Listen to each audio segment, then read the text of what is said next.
اعوذ باللہ من الشیطان الرجیم بسم اللہ الرحمن الرحیم الحمد للہ والصلاۃ علی اہلہا۔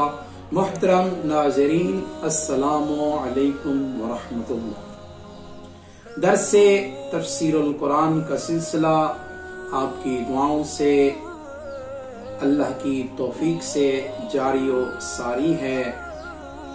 آج کے اس درس میں ہم سورہ فاتحہ کی آیت نمبر 3 کے بارے میں گفتگو کریں گے۔ ارشاد رب العزت ہوتا ہے الرحمن الرحیم۔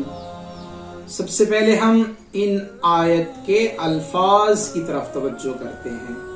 پہلا لفظ ہے الرحمن، صیغہ مبالغہ یعنی رحم کرنے والا، مہربان، جس کی رحمت ہر چیز کو شامل ہو، اس چیز کو رحمان بولتے ہیں، اس شے کو رحمان بولا جاتا ہے۔ دوسرا لفظ اس آیت مبارکہ میں لفظ رحیم ہے، جس کا معنی رحمت کثیر مراد ہے۔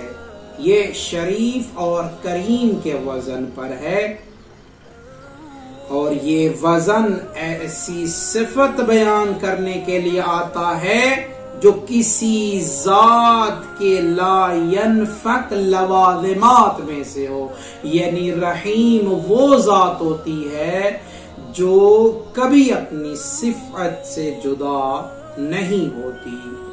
یہ تھا آیت کے لفظی معنی۔ اللہ تعالی نے قرآن مجید میں کافی مقامات پر اپنی رحمت کا اظہار کیا ہے۔ خود قرآن کی ابتدا ذکر رحمت سے ہو رہی ہے، اور خود قرآن اللہ کی رحمت کا عظیم نمونہ ہے۔ ارشاد پروردگار ہوتا ہے وَنُنَزِّلُ مِنَ الْقُرْآنِ مَا هُوَ شِفَاءٌ وَرَحْمَةٌ لِلْمُؤْمِنِينَ۔ ہم نے قرآن میں ایسی چیزیں نازل کرتے ہیں جو مومنین کے لیے شفا بھی ہیں اور رحمت بھی ہیں۔ اسی طرح خود پیغمبر اعظم اللہ کی ایک عظیم رحمت شمار ہوتے ہیں۔ ارشاد پروردگار ہوتا ہے وَمَا أَرْسَلْنَاكَ إِلَّا لِرَحْمَةً لِلْعَالَمِينَ۔ اے رسول، ہم نے آپ کو بس عالمین کے لیے رحمت بنا کر بھیجا ہے۔ اور اس سے بڑھ کر اور کیا بات ہو سکتی ہے کہ رحمان اللہ نے اپنے اوپر رحمت کو واجب قرار دیا ہے۔ وَقَتَبَ رَبُّكُمْ عَلَى نَفْسِهِ الرَّحْمَةِ۔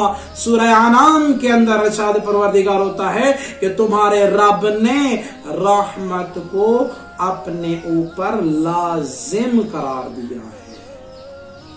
پس رحمان یعنی بے پناہ رحم کرنے والا۔ دوسرا لفظ ہے رحیم، یعنی ایسی ذات جو ہر حالت میں رحم کرنے والی ہوتی ہے۔ پس اللہ کی ذات دنیا میں تو سب کے لیے رحمان ہے، لیکن آخرت میں صرف مومنین کے لیے رحیم ہے۔ پس اللہ تعالی کی ہی ایک ذات ہے جو ان صفات کا حقیقی حق رکھتی ہے کہ انہیں رحمان بولا جائے اور ان کو ہی رحیم بولا جائے۔ اس آیہ مبارکہ میں اللہ کی 2 صفات کا تذکرہ کیا گیا ہے کہ ایک وہ رحمان ہے اور دوسرا وہ رحیم ہے۔ دعا کرتے ہیں کہ پروردگار اس ماہ شعبان المعظم کی دنوں میں ہمارے اوپر اپنی خصوصی رحمت کو نازل فرمائے۔ والسلام علیکم ورحمۃ اللہ۔